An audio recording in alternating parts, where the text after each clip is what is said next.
అయితే ఈ ముదల్ నియోజకవర్గంలో ఉన్నటువంటి ప్రతి ఒక్క హిందూ బంధువుడికి కన్నీటిగా మిలిచినటువంటి సంఘటన మన ద్రుపది గారి సంఘటన. అవును, గత 15 రోజుల కింద కాశీకి వెళ్ళినటువంటి 52 మంది యాత్రికులు వస్తూ 52 మంది వెళ్తే దాంట్లో నుంచి 51 మందే తిరిగి వచ్చిళ్ళు.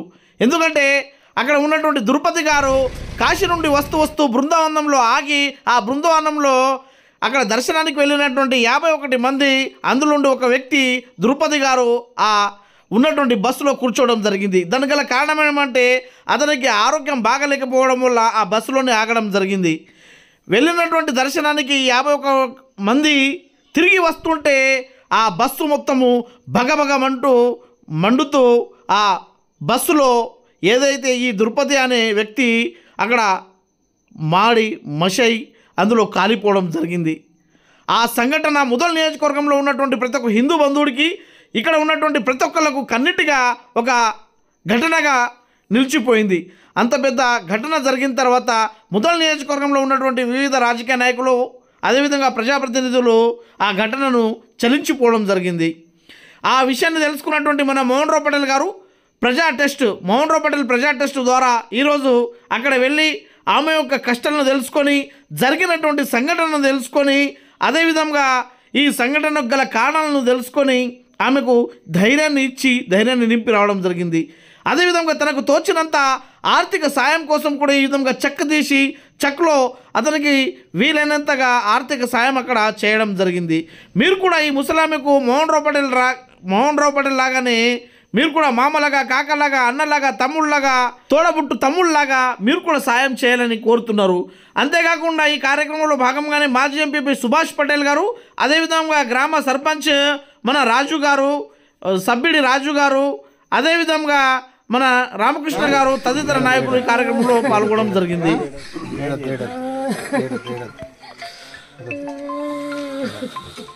ధైర్యంగా ఉండు, నేను వస్తా కదా, నువ్వు ఎప్పుడన్నా వీలు నేను వస్తా.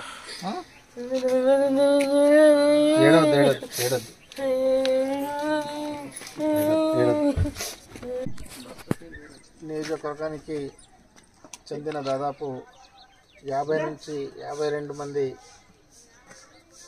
ఉత్తరప్రదేశ్లోని తీర్థయాత్రలకు వెళ్ళిన సందర్భంలో మరి మిగతా భక్తులందరూ దైవ దర్శనానికి వెళ్ళి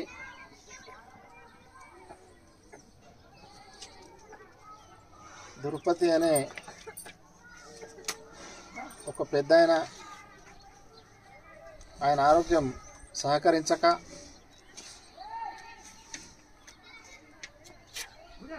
మందులు వేసుకొని విశ్రాంతి తీసుకున్న సమయంలో ప్రమాదవశాత్తు వీరందరూ తిరిగి వచ్చే లోపే బస్సు దగ్ధం కావడం, ఆ దగ్ధమైన దాంట్లో పెద్దాయన చనిపోవడం జరిగింది. మరి ఇది చాలా బాధాకరమైన విషయం. దైవ దర్శనానికి వెళ్ళి స్వర్గస్థులు కావడం అంటే మనందరికీ బాధ కలిగించే విషయం. మరి అక్కడ ప్రమాదం జరిగిన వెంటనే రాష్ట్రీయ స్వయం సంఘ్ ఉత్తరప్రదేశ్ వాళ్ళు, విశ్వ హిందూ పరిషత్ ఉత్తరప్రదేశ్ శాఖ వాళ్ళు అక్కడ మన వాళ్లకు తినడానికి అన్నం, కట్టుకోవడానికి గుడ్డలు, తీవ్రమైన చలి ఇబ్బంది పడుతున్న సమయంలో మన పెద్దాయన అంత్యక్రియలు అక్కడే చేసి వీళ్ళకు తిరుగు ప్రయాణానికి కొంత ఆర్థిక సాయం, దాంతోపాటు 2 వాహనాల్లో బైన్సా పట్టణానికి పంపించడం జరిగింది. మరి ఈ సంఘటనలో మన కేంద్ర హోంశాఖ సహాయ మంత్రి మనం ఏదైతే తెలంగాణ టైగర్ అంటామో బండి సంజయ్ గారు ఆయన చొరవతో ఉత్తరప్రదేశ్ ప్రభుత్వానికి మాట్లాడి మన వాళ్ళని సురక్షితంగా బైన్సాకు తరలించడంలో ఆయన పాత్ర కూడా ఉంది. మరి ఈరోజు మోహన్ రావు ప్రజా ట్రస్ట్ ద్వారా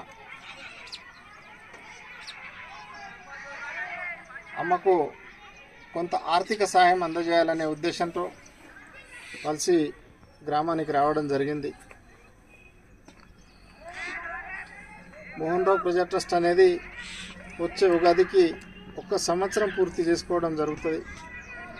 మరి ఈ ట్రస్ట్ ద్వారా అనుకోని సంఘటనలు జరిగినప్పుడు ట్రస్ట్ అనేది తప్పకుండా మా ప్రజలకు, మా నియోజకవర్గ ప్రజలకు అందరికీ సహకరిస్తుంది. ఈ సహకారమే కాకుండా మన పల్సి గ్రామంలో చాలా ఎడ్యుకేటెడ్ చదువుకున్న వాళ్ళు ఉన్నారు. వాళ్ళ సౌకర్యం కొరకు కూడా మనం ఒక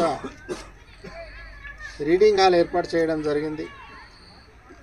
ఆ రీడింగ్ హాల్ ద్వారా దాదాపు మన నిర్మల్ జిల్లాలోనే 10 మందికి టీచర్ ఉద్యోగాలు, దాంతోపాటు నేవీలో ఉద్యోగాలు, 15-16 మందికి ఉద్యోగాలు ట్రస్ట్లో చదువుకొని వారికి రావడం జరిగింది. నిరంతరం మీరు కష్టాల్లో ఉన్నప్పుడు మరి మీకు